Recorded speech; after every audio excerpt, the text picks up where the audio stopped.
So just to give you an example of a couple of projects that you all have been instrumental in funding to see what kind of payback you've gotten. So USAID gave us a grant for $8.6 million to ensure sustainable coffee and banana and forest production in Central America, Mesoamerica, and Mexico. In order to, with that fund, we recruited about $40 million invested by companies such as Chiquita, Kraft, Nespresso, Gibson, Caribou, actually, in that project. And more than 880,000 acres of forest and farmland were certified.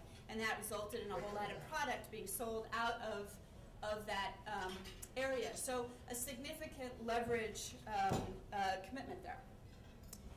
I wanted to also just touch on a new project with GEF, or it's about 2 years into it now, it's not so new.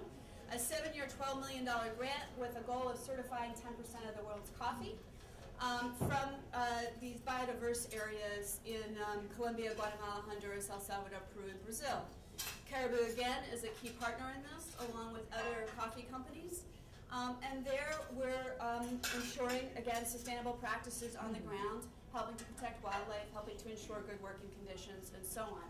And it is the commitment by these companies that are purchasing coffee that's helping us make these changes.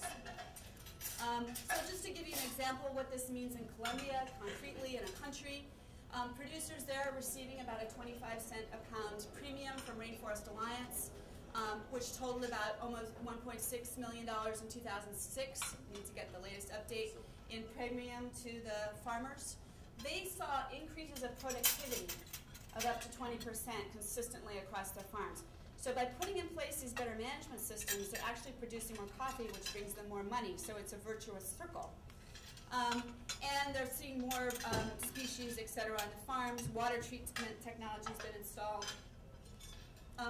Social security and good housing. This is new housing that's being built for the workers and so on. And the federation, the big producers group, is so enamored of this that they're committed to tripling the production of certified coffee in 3 years. Give you an example of another mainstream coffee. Kraft buys 10% of the world's coffee. They and Nestle battle it out for the 2 biggest coffee buyers. And they are fully committed to Rainforest Alliance. Coffee, as you can see, they've been increasing the amount they buy every year. They're up to 42 million pounds this past year. And they're putting their product all throughout the world with the Rainforest Alliance seal. Here in the U.S., it's UBAN coffee. And in the UK, it's Kenko, and in a variety of different countries.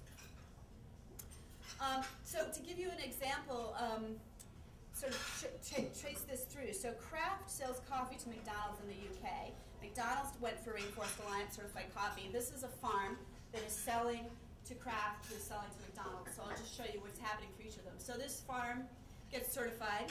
As a result, as a requirement of the certification, they had to refurbish the worker housing for about 142 people. They developed a new health center.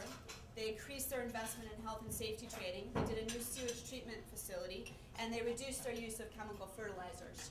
It required about, this is a very large farm, it required about $132,000 invested in farm improvements.